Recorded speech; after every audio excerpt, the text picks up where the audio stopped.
We know that not getting enough sleep causes the exact same change in dopamine receptors, which are part of our reward. Dopamine is like our main neurotransmitter that's responsible for the reward system in the brain, causes the exact same changes in the brain as binge eating and overeating does. So we're basically, by not sleeping, we're setting ourselves up to fail.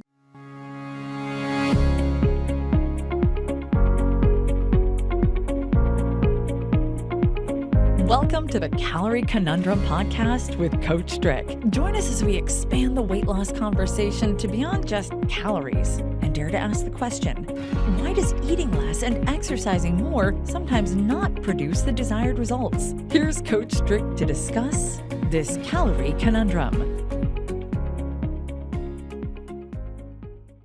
Hello and welcome to the Calorie Conundrum podcast. This is Coach Strick, and I'm so excited because on today's podcast, I interview an uber health nerd, Dr. Sarah Ballantyne. In this podcast, we talk about what Dr. Sarah calls the linchpin to your health and weight loss.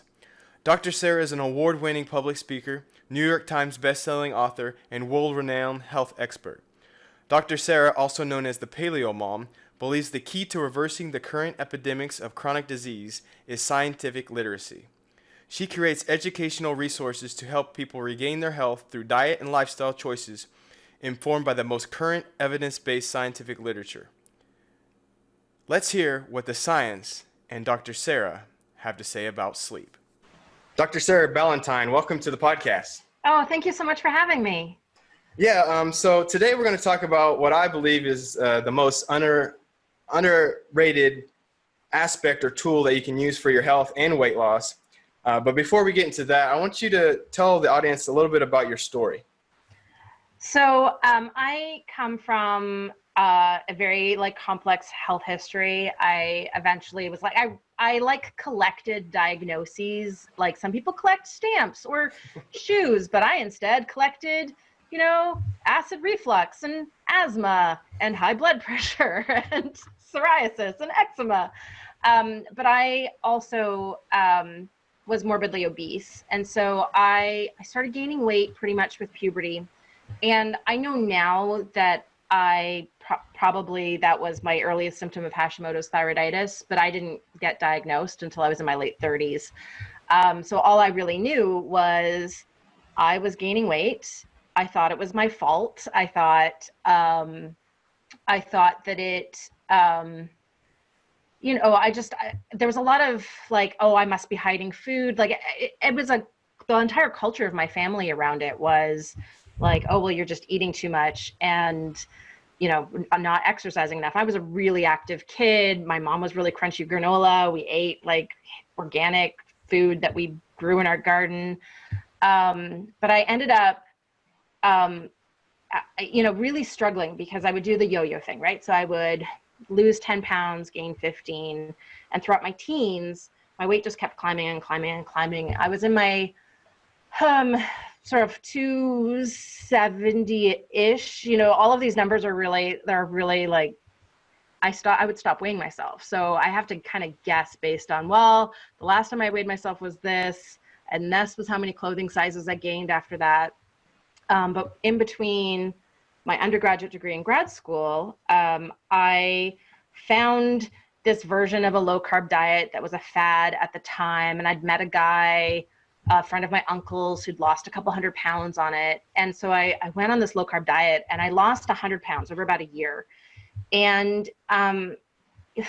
very naively thought, now I'm perfect, I'm healthy, and all the things are great. Despite the fact that, I still had all of these different health issues. I took up marathoning because that seemed like the thing you do when you lose 100 pounds and get healthy is you now spend 30 hours a week running. And I ended up driving myself into what, looking back on it, was probably an autoimmune flare. And I got very, very sick. I had adult onset asthma that was so severe that I was coughing up blood, and I was put on really high doses of prednisone, so 100 milligrams a day for 6 weeks. And prednisone messes with your metabolism. It makes you hungry. It really is a life-saving medication with a lot of downside.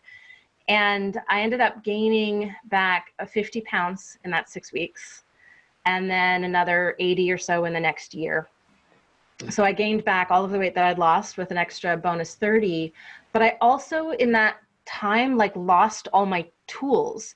So I couldn't run anymore because I was doing the calories in, calories out thing of, I would eat like, you know, these like, I would have like a dinner roll for dinner. And I was really working on calorie restriction and running all the time. That was what I was doing to maintain my weight loss, which I look back on it now and I just want to, if I could reach back into time, I would slap the 23-year-old me upside the back of the head.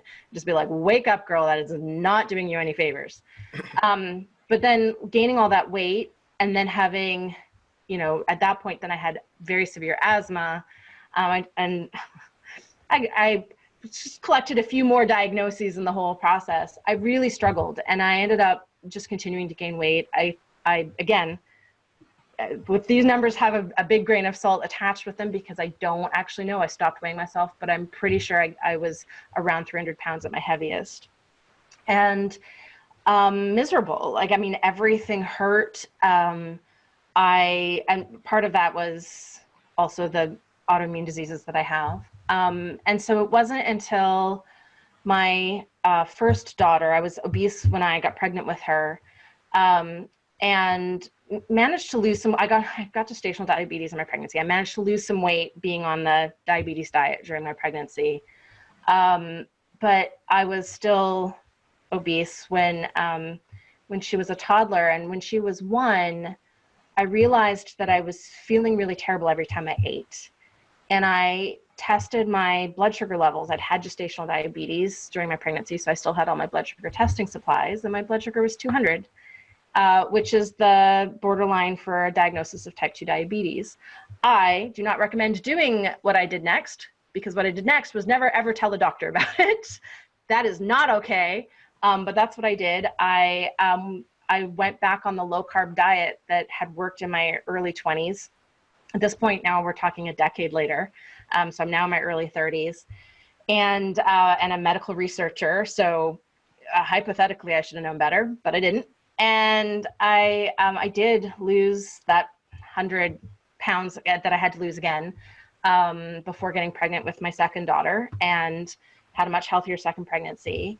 But when my second daughter was like 1.5, I started realizing that this collection of other conditions that I had were all getting worse. So my skin was a mess. I had psoriasis, which is an autoimmune skin condition, lichen planus, which is another autoimmune skin condition, eczema, really terrible acne. My joints were in pain all the time. I was getting migraines every couple of days. And I was having anxiety attacks. I was depressed. My asthma was really bad. I had irritable bowel syndrome and acid reflux, and that was really bad. And I had this moment where I went, oh, wait, I finally did this thing that I thought was going to make my life all sunshine and roses of losing all this weight, but I'm less healthy now than I was at 300 pounds. Like, I'm actually, I really thought that my only problem was that I was fat, and if I just lost the weight, everything would be wonderful. And I was faced with this really stark reality that losing weight, especially losing weight the way I did not make me healthy. In fact, it made all of the conditions that I was challenged with worse, except for it did reverse my borderline type 2 diabetes. So there was one check in the pro column and a lot of checks in the con column. And that was what brought me to actually applying my medical research background to the problem of my own health and the paleo diet, the autoimmune protocol, and really over time developing what I do is I spend hours and hours reading the scientific literature, and I write about it for the average person. And so I'm a very science rooted person in terms of all of the recommendations, but I ended up finding all of that just trying to solve my own health challenges. And I ended up developing. So I'm going to stop you just for a second. Yeah. So when I'm hearing your story, I'm just thinking to myself, how many other people in the United States or the world are going through the same exact thing, are going through the same or similar stories of losing weight, gaining weight, losing weight, not feeling healthy, losing weight, still not feeling healthy, Yep. and are going through life that way, thinking that if they exercise a little bit more, if they eat a little less, Yep. then they should be healthy. They should lose weight and they should become healthy. That's what we're told, isn't it? Isn't that what like 90% of the weight loss websites out there, most of the fad diets for weight loss that are out there, they all boil down to tricking you somehow into consuming fewer calories, and you're supposed to combine that with all your cardio, right? And that's what we've been told as a society for 60 years, right? If you want to be thin, and you're supposed to be thin, right? We've got all of our cover models that are actually glorifying being underweight, so that's a whole other kettle of fish. But we're told, first of all, that we should all be underweight, and second of all, that the way to get there is to not eat and exercise. And you know what we're seeing now, of course, is like higher rates of eating disorders in teenagers than ever, and it's because we're being set up to fail. Like the information that we're being given about how to achieve a healthy weight and what that even looks like is a completely misleading and mostly wrong.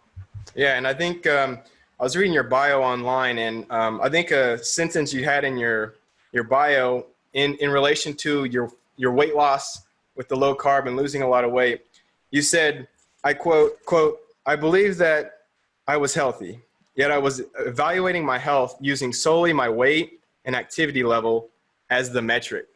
Yeah. And I think that so many people do that, and then I think that's a big mistake. So go ahead and tell us about from there, from losing all the weight but still not feeling good. What do you do from there?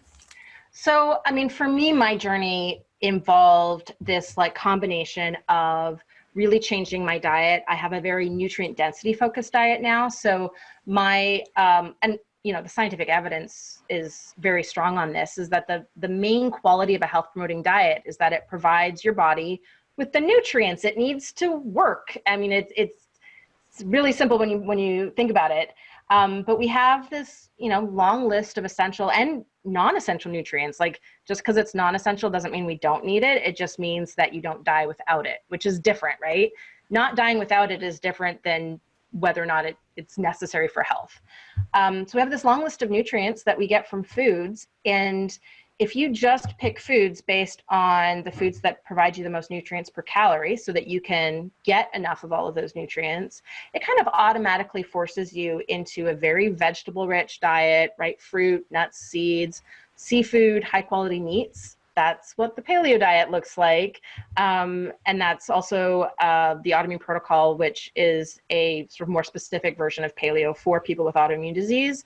And its main tenet is this idea of nutrient density and choosing foods based on vitamins and minerals and essential fatty acids and essential amino acids and fiber and phytochemicals, like all the things that our bodies actually, not just energy, but the raw materials for our bodies to produce enzymes and hormones and cells to replicate, and the things that are used up in chemical reactions for our bodies to do things like breathe, think, right? So we need all these nutrients, sleep. And so that's become a main piece. Having a comprehensive concept of what a healthy lifestyle is. So it's not just about running 40 miles a week, but it's really about functional movement, and not just movement, but and not just exercise, right? Movement throughout the day. So avoiding prolonged sedentary periods of time. It's about stress management. It's about community and nature time and sleep.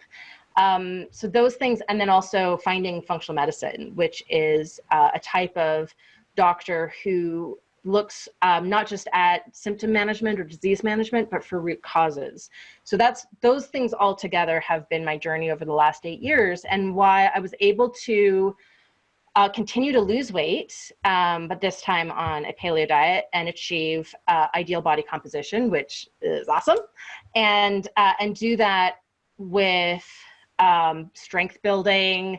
I CrossFit, so fitting activity in a more robust and functional way, And then also making myself healthier. So my skin is not covered in acne or psoriasis or eczema anymore.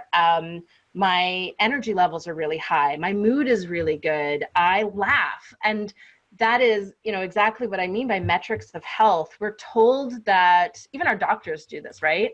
You go in for your physical and they look at your cholesterol and your weight and your blood pressure, and that's about it. And that is such a myopic way to measure health. And those numbers still matter, but body composition is much more important than the actual weight on a scale. And it's so easy to measure body composition now. You can get an inductance scale for super cheap compared to even 5 years ago. And there's all of these qualitative ways. Do you feel good when you roll out of bed in the morning? Do you like to exercise, or are you making yourself do it? Are you sleeping well? Do you enjoy downtime, or do you feel like you have to be go, go, go, go, go? That's not normal to not be able to stop and enjoy, right? Stop and smell the roses. That's a thing we're supposed to be able to do. Laughing. If I get stuck in a traffic jam, I know that I don't have everything dialed in if that feels like the world is coming to an end. My stress level should be at a level where that traffic jam is that's annoying, but it's not a huge deal because it just is what it is. And so those are the types of things now that I look at, right? Mood and energy level and how I feel in my body.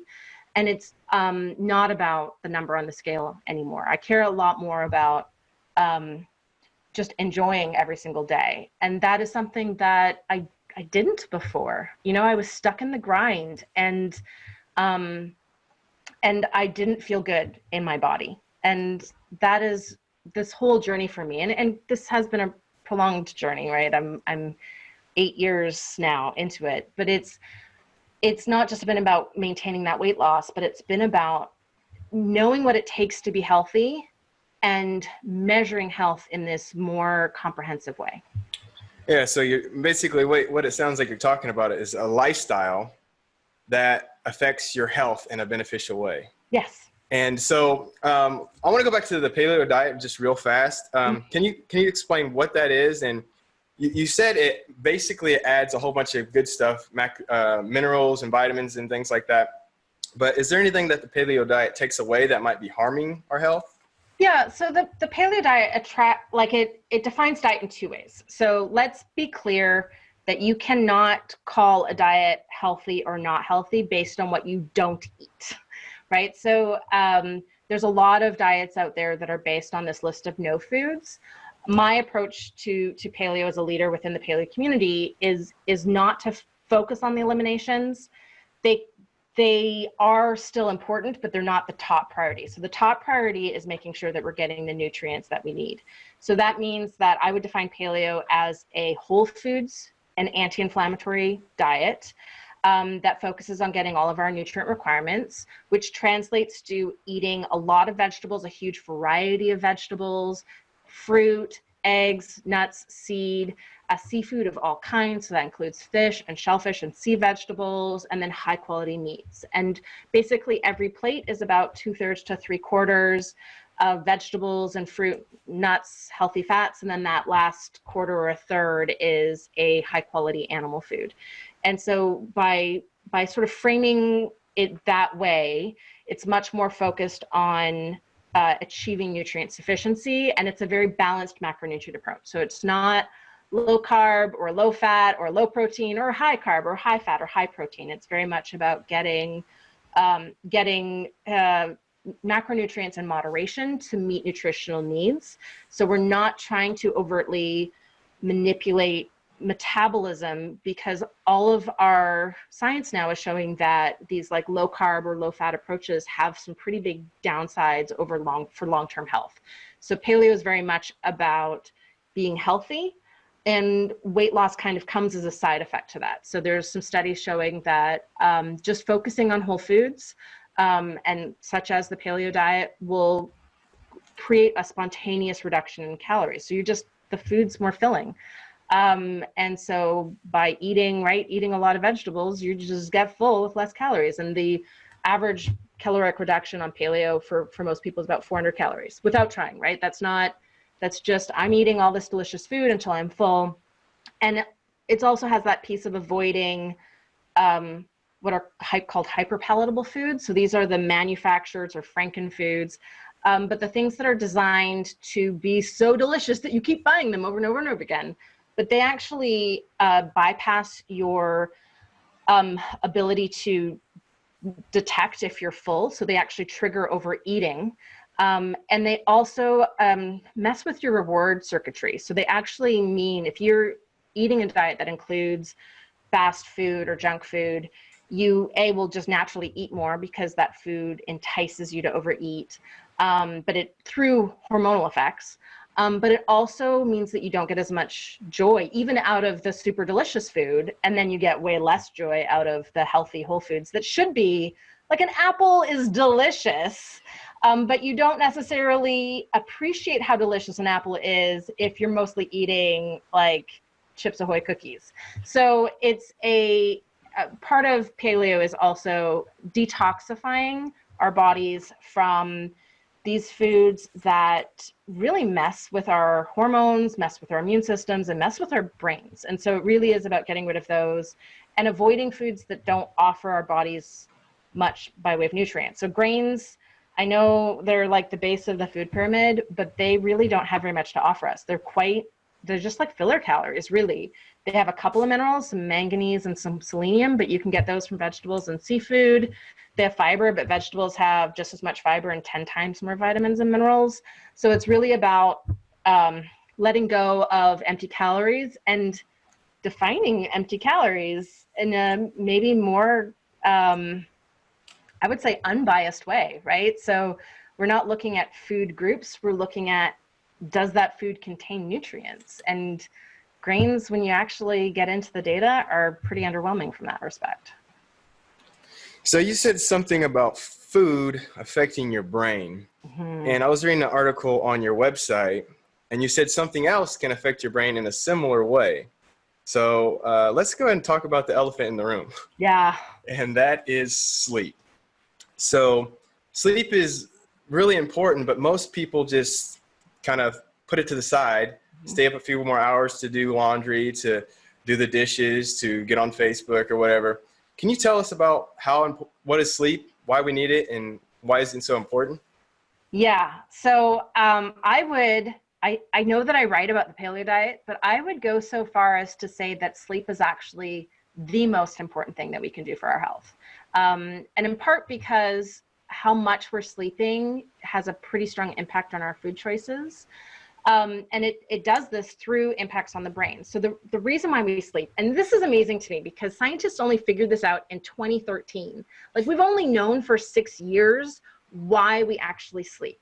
But it turns out the reason why we sleep is in order to detoxify the brain from all the byproducts of metabolism that build up throughout the day. So our brains use about 25% of our energy. So all of the thinking and emoting and responding to things that our brains do, like, our brains are amazing. Like, clearly they're the best. They're what make us human. And it uses a lot of energy. And when we're using energy, there's waste products as part of energy usage. That's why you eliminate waste from your body. A large amount of that waste is not just stuff you couldn't absorb from your food, but it is the byproducts of cellular metabolism. So your brain has this amazing thing called the blood-brain barrier, which is to protect it from things that might be in your blood that could harm brain cells, because our brains are so amazing that even damaging a few cells can impact the way it functions. So we have this wonderful way of protecting our brains from stuff outside. What that means is all of this metabolic waste can build up in our brains during the day.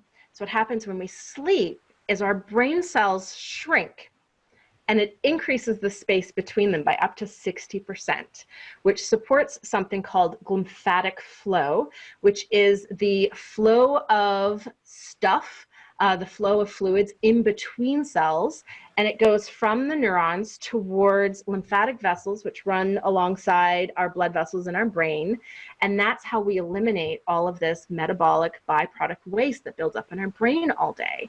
So if we don't sleep long enough or deeply enough, like if we don't hit enough good quality deep sleep, if we don't hit a good the right amount of REM sleep, those are both really important, then we can't actually properly flush out all of these waste products while we're sleeping, and then they build up. And think about them, right? They're toxins. That's what they are. So they will activate inflammatory cells in the brain. They'll interfere with neurotransmitters. And we have all of this research showing that not getting enough sleep increases all kinds of problematic behaviors. So it increases, for example, addictive behavior. It increases our a tendency towards being sedentary. It increases our tendency, our aggression, right? Think about how cranky you are when you don't get enough sleep, right? Those are all things that are driven by these metabolic processes in the brain. And we know that over the long term, right, people who don't get enough sleep eat less vegetables, tend to eat more fast food, crave high sugar, high fat, high salt foods. We know that not getting enough sleep causes the exact same change in dopamine receptors, which are part of our reward. Dopamine is like our main neurotransmitter that's responsible for the reward system in the brain, causes the exact same changes in the brain as binge eating and overeating does. So we're basically, by not sleeping, we're setting ourselves up to fail. Not getting enough sleep impacts our hunger hormones. So when you don't get enough sleep, you're actually hungrier. There's studies showing that sort of men on average will consume 400 to 500 more calories a day if they're sleep restricted, mostly through snacking. So it's not actually at the meals, it's sort of through that sort of grazing behavior that we tend to adopt if we're sleep deprived, right? We're constantly trying to add more fuel to keep ourselves going. Women will consume up to 25% more calories if they're sleep restricted. And so that's mediated through hunger hormones, which are hormones that interact with receptors in our brain so that our brain can actually interpret that signal as hunger. So not getting enough sleep actually, it really feeds into just about every single behavior that's related to weight loss maintenance, weight normalization. This is great. People are more likely to buy junk food and buy more calories in the grocery store if they're sleep deprived. So there's a great study, gave people $50. Some people had 8 hours of sleep and some people had 6 hours of sleep. Here's $50, go buy your groceries. And the people who didn't get enough sleep bought all the empty calories and ended up with way more calories in their grocery carts than the people who did get enough sleep, who went and kind of bought more foods that would be used towards a balanced meal. So every single aspect of making basically good choices during the day with regards to our health are impacted by sleep. So it's no wonder that you can draw some really strong correlations between sleep patterns and obesity risk. So for example, getting less than 6 hours of sleep per night increases your risk of obesity by 55% if you're an adult, by 90% if you are a child or a teenager. It's not just how much sleep we get. So it's sleep variability. So if you are a late to bed, late to rise person compared to early to bed, early to rise, that doubles your chance of being obese, even if you're getting enough sleep. Variability in sleep duration. So if you have more than an hour in standard deviation in terms of how long you sleep. So let's say you get 5 hours of sleep Monday through Friday, and then you get 10 hours of sleep Saturday and Sunday, right? So like kind of a standard pattern. That increases your risk of obesity by 63% for every hour of standard deviation so that's a variability in terms of how long you're sleeping. Variability in bedtime increases risk of obesity as well. So we can measure directly this link between how much you're sleeping and risk of obesity. And what's really cool is you can see it the other way. So there's been studies where they haven't told people that this is what they're doing, but they've basically gotten them to sleep more and shown that they lose weight without trying. And it's because of this effect of sleep on appetite, on food cravings, on behavior, on motivation to be active, on not getting enough sleep is the biggest thing we can do to increase stress. So not getting enough sleep makes you stressed, and that slows down your metabolism. So sleep is, I consider it to be the linchpin, right? It is the thing holding everything else together. And you're absolutely right that what people do is they sleep with whatever time they have left at the end of the day, right? They go through their entire to-do lists, including our junk time. And then when we're done our to-do list, that's when we go to bed. And that's absolutely the wrong way to go about it, because sleep should be on the to-do list. It should be one of the items rather than the thing we get to do with the time left over. Yeah, and a lot of people, what they do if they want to lose weight is they get up an hour earlier to go work out, and so it's like even worse. But you mentioned something about the point of sleep. The reason why we sleep is to detox the brain. So I want to talk about weight loss, obviously, on this podcast. But how could the effect of sleep detoxing the brain affect things like dementia and other brain disorders? Yeah, so actually there was a study, this was published earlier this year, I believe, that actually showed that the amyloid plaques that are a hallmark of Alzheimer's disease build up in our brain when we don't get enough sleep, and that there's this direct link between amyloid plaque formation and sleep deprivation or sleep inadequacy. Let's not even call it sleep deprivation. There's been studies that have shown as little as a 30-minute sleep deficit only Mondays through Fridays can increase your risk of insulin resistance by like 38%. So it's really important to get that 8 to 9 hours of sleep on a consistent schedule every single night.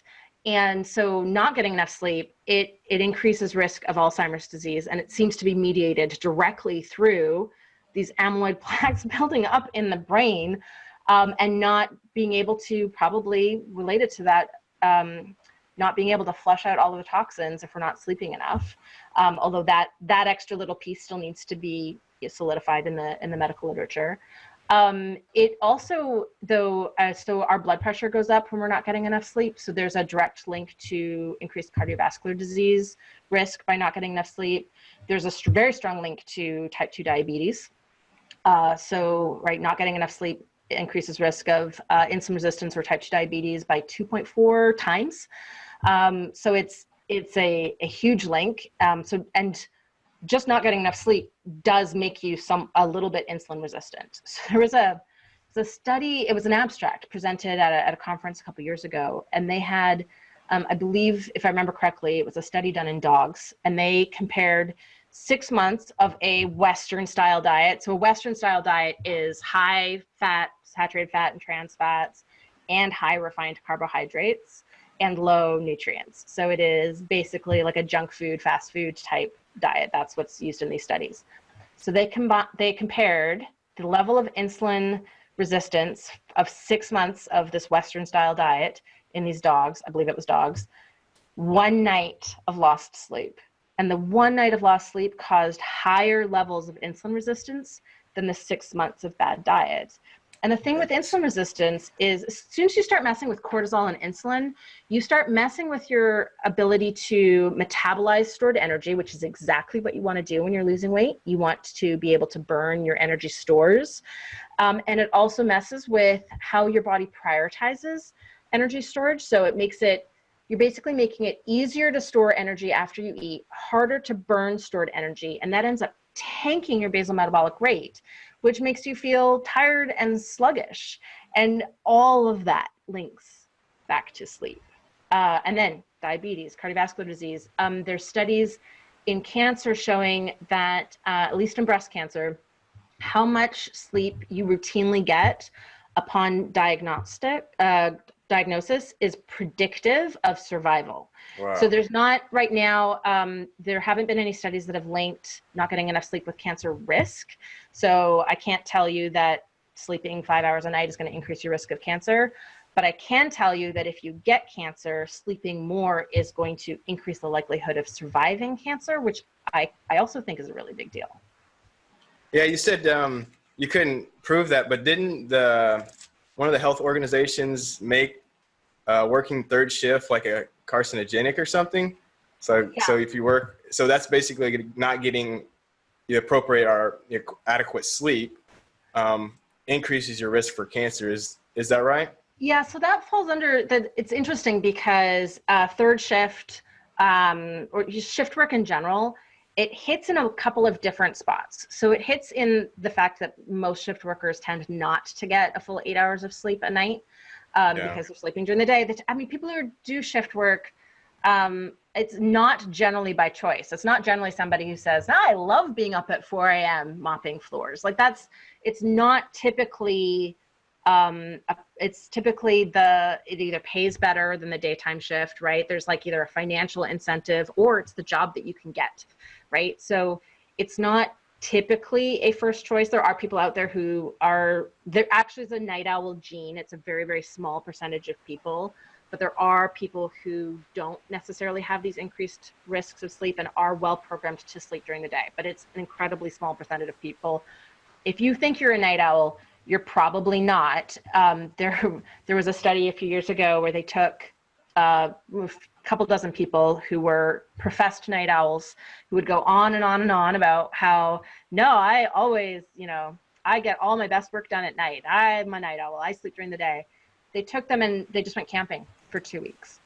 And within 2 weeks, they were all synced with the sun. So they all shifted their schedules so that they were sleeping at night. So if you think you're a night owl, you're probably not, but there is a gene that you can test for. I don't remember. It's got a long name. I don't remember it. But generally it's that you're forcing your brain to stay awake, and that's hurting you.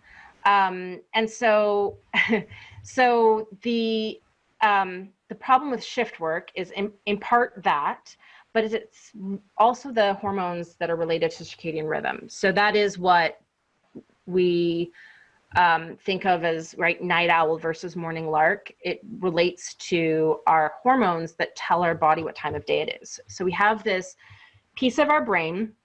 It's called the suprachiasmatic nucleus of the hypothalamus, which I think is really fun to say. Sounds like a Harry Potter spell. And it's part of our brain that basically houses our circadian clock, which is it's basically these proteins that have this cycle that is 24 hours. And it is told what time of day it is every day based on our light and dark exposure and some other things, right? Like environmental temperature, social interactions. So we're sort of programmed to, if it's bright outside, it's daytime. If it's dark, it's nighttime. If we're in a social environment, it's daytime. If we're just around our immediate family, it's nighttime. If it's warm, it's daytime. If it's cooler, it's nighttime. These are all things called Zeitgebers, which is a German word for setting the clock.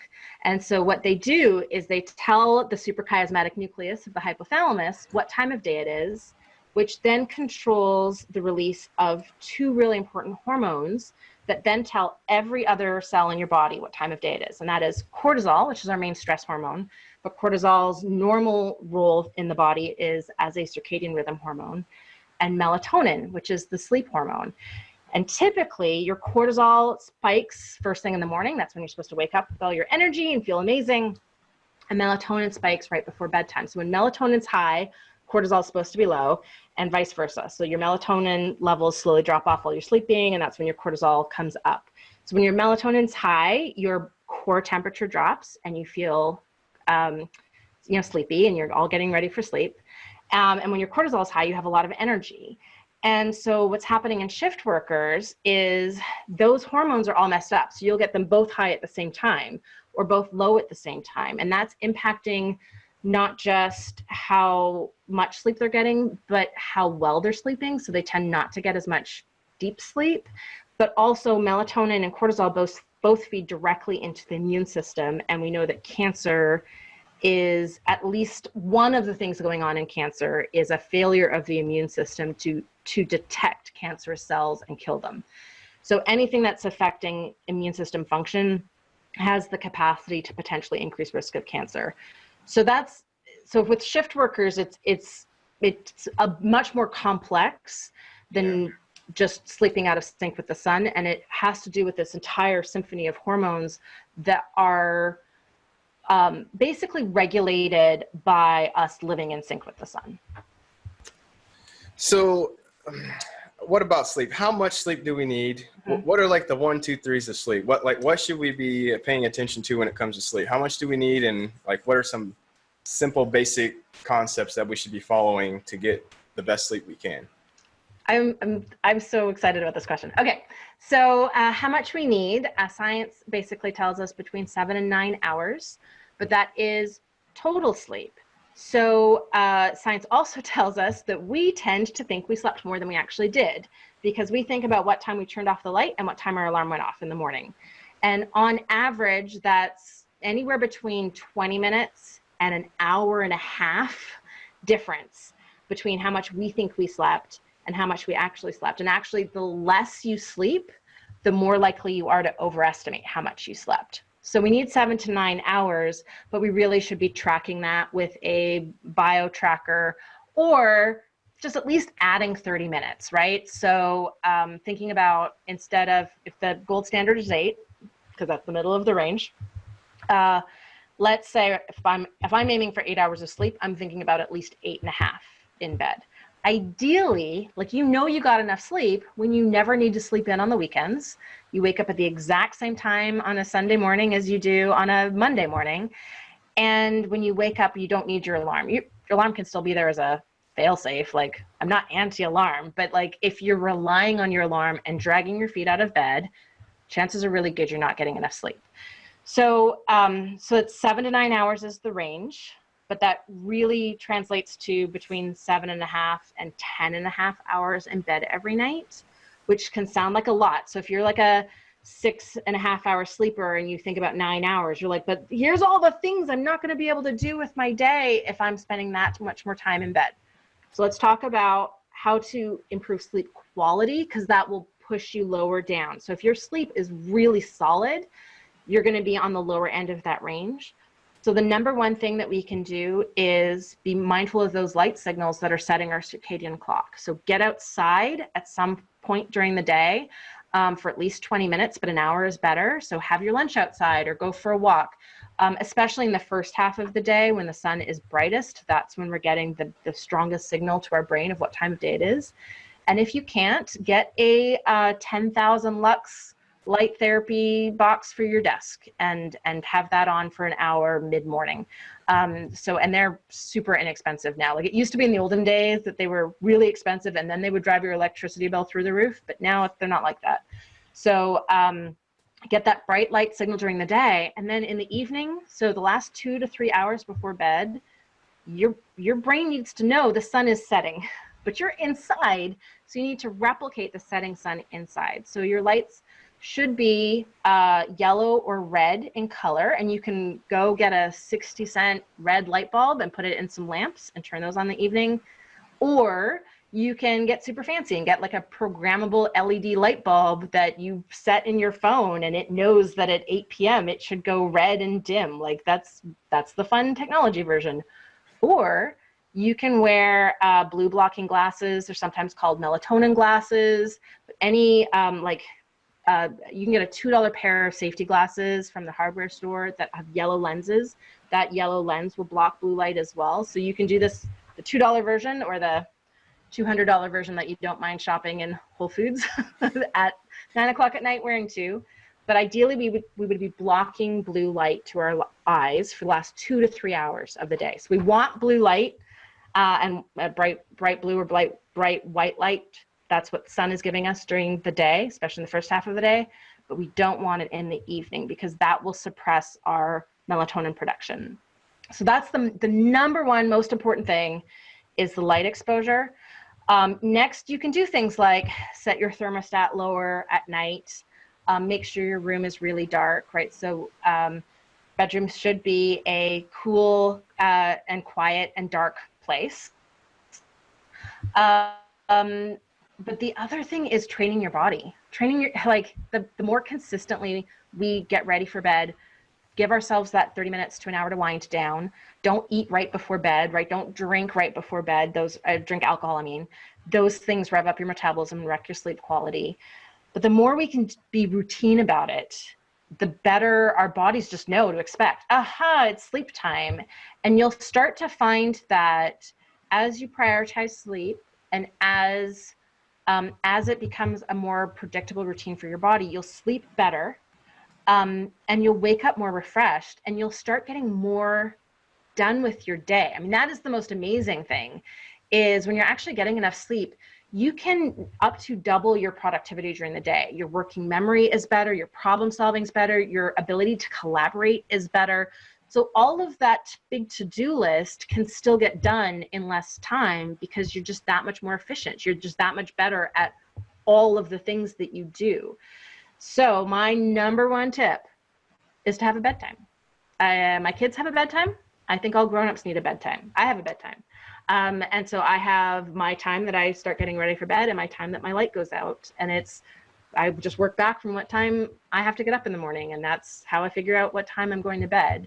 And so that routine becomes really important because it's also syncing all of those hormones that are related to circadian rhythm just by doing it and doing it consistently. Not to mention that consistent sleep routine is also independently beneficial for our health. Yeah, so how many problems with sleep, like sleep difficulties, falling asleep, staying asleep, how many of those problems do you think would be solved by what you've already just said? The lighting, temperature, and setting a bedtime? I mean, I don't know that I can quantify it, but a large percentage. Yeah. The other major thing that is a barrier for people to sleep is stress. So that waking up at night, especially, waking up at 4 a.m, not being able to fall back asleep, brain turning on and not being able to turn it off, that is typically a sign that cortisol is up to some shenanigans. So it's either turning on too early in the night, or it's staying. It's not actually dropping as low as it should be in the early part of the night. So that's typically related to chronic stress. And so getting enough sleep is a really important thing for managing chronic stress. But then you can go beyond that and do things like nature time, laughter time, human connection. Mindful meditation is really, really good for managing stress. And that sounds really crunchy granola, but it doesn't need to be. It can just be literally sitting down and listening to some music and counting your breaths. Like it doesn't have, what it really means is you take time to turn your brain off, right? That's what mindfulness is. Take time to turn your brain off and pay attention to your internal feelings, right? How does my feet feel, right? Those types of self-awareness type activities. So it doesn't need to be super crunchy and woo-woo, but there's really good science supporting it for stress management. And it can be things like reducing stress, like, is there something that I can say no to? Is there someone I can ask for help for something? We don't always have control over that, or sometimes we don't think we have control when we really do. So stress is like a seesaw. So there's the things we do to manage stress and make our bodies more resilient to stress. And that's like going for a walk in nature, getting enough sleep, mindful meditation, or active meditation like martial arts. And then there's the things that we do to actually control the level of stress. So how many things am I taking on? What's on my to-do list? And, am I doing things like getting therapy for PTSD, right? So it falls under a lot of like the mental health stuff falls under that side of the scale as well. So sleep disturbance is often linked to stress. Other causes are things like sleep apnea. There's sleep disorders. So that's where you're going to go work with a sleep doctor to try and diagnose whether or not there's something else going on. And then also there's hormones. So especially women going through menopause will often have sleep disturbances. And that's where a functional medicine doctor can help measure your hormones and talk about options and see how to regulate things. So there are other things going on that would not be solved by sticking in our heels and, forcing ourselves to stick with this routine. They kind of need that plus some kind of intervention from a qualified professional. Well, Dr. Sarah, I think we've learned a lot about sleep and how important it is. Hopefully the audience has taken something away and realized now that weight loss and health in general is about more than just what you eat and how much you exercise. So what are some ways that the listeners can find out more about you and learn about your work? So my website is thepaleomom.com, and from there you can link to my podcast and my books and my online courses, including a course on healthy weight loss, all of my social media platforms.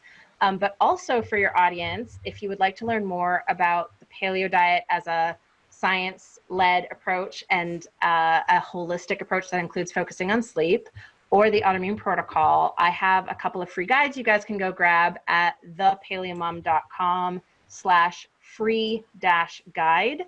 And if you go there, you can just download these awesome free guides and learn more about that and learn more about me while you're at it. All right, I'll make sure to link those up. You also have a few good articles about sleep and weight loss on your website. I do. So I'll link those up as well. But Dr. Sarah, thank you very much, and hope you have a good day. Oh, thanks, Coach Strick. This was really fun. I hope you enjoyed that episode with Dr. Sarah as much as I did. Make sure you head over to calorieconundrum.com/003 to find more resources about sleep. And while you're over there, check out the WHAM Fam. The WHAM Fam stands for the Weight Loss and Muscle Building Family, and it is the free membership over at calorieconundrum.com. This membership gives you transcripts to podcasts like this one, bonus interviews, free webinars, free health and fitness challenges, special discounts, and access to the free WHAM Fam Facebook group. I hope you will join our weight loss and muscle building family. And with that being said, this is Coach Strick saying thanks for listening, and remember, when calories in, calories out doesn't work, that, my friend, is a calorie conundrum.